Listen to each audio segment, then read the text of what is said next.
Hello, welcome to another Rascal Reviews. Today I'm looking at the Voopoo Drag X and VMATE Pod limited edition display set.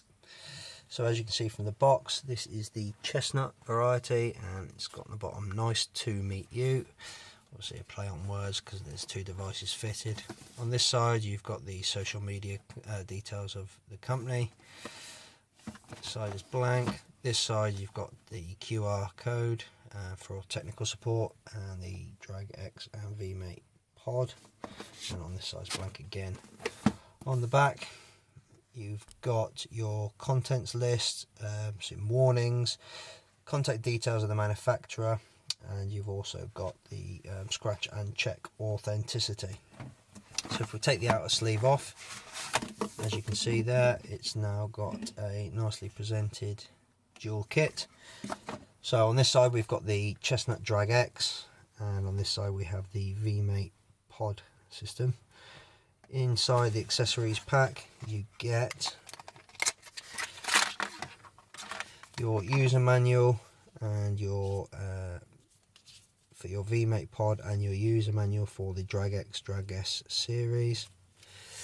You get a Type-C charger. Both devices are Type-C charging, which is good.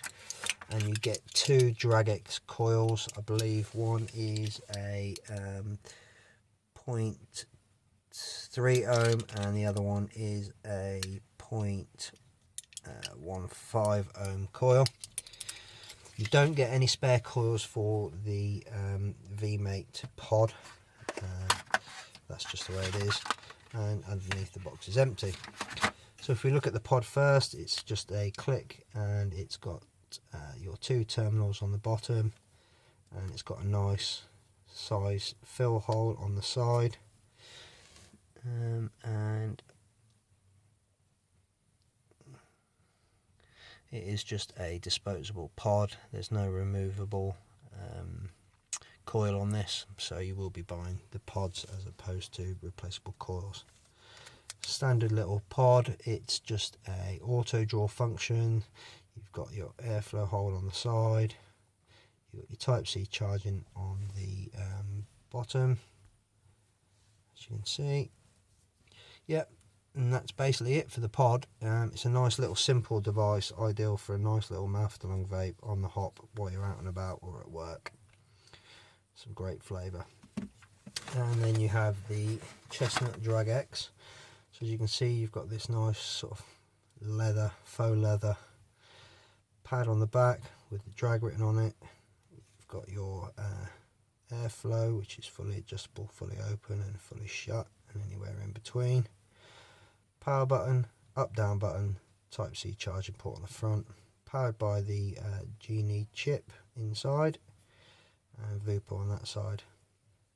3.5mm pod, which is magnet fitted, and it is bottom fill, as you can see. Nice large size juice fill hole there. So I'm going to stick a battery in this, fill it up, and we'll give it a test out. So the Voopoo Drag X. So as you can see, this has a push and slide door.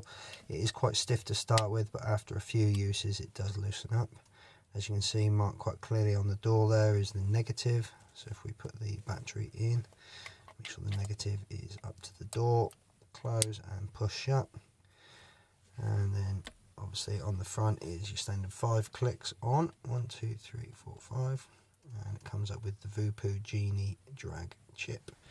So as you can see, it comes up in RBA mode, which basically effectively means whatever you put on there, you set the required wattage. Maximum 80 watts, it doesn't round robin, it comes up with max power. So if we scroll all the way down, it takes you down to 5 watts, and that's your lowest setting. Battery indicator at the top right tells you it's a drag on the left. You've got your voltage and ohms, which is on 0 at the moment. Well, it's blanked out as we haven't got anything fitted. Your puff count and your last puffs seconds in seconds. If we 1, 2, 3, it changes it to 1, 2, 3. Smart mode. In smart mode, again, it's only 80 watts maximum, 5 watts minimum. Everything else is the same. The difference being when you pop a coil on there, it's 20 ohms. So if we pop that back off again, we'll adjust it up to 50 to 60. We'll pop that back on again, and it automatically then reads your ohms, and it tells you it's at max power, so it has a range within that wattage. So now if we up it again to 75 and we pop that back on, once it reads the ohms, you can see it automatically drops it to the lower end of its range, which is 50 watts. You can adjust it down, no problem, to whatever you want. However, it won't let you go above its maximum for that ohmage, which is 60. And basically that is it. The flavour on it is great, as you'd expect from the Voopoo P&P coils. It's a nice weighty device. It feels like a good finish. It's an all-round good vape. So if you like what you see from the pack, head over to the Voopoo website and check out their range. Thanks for watching.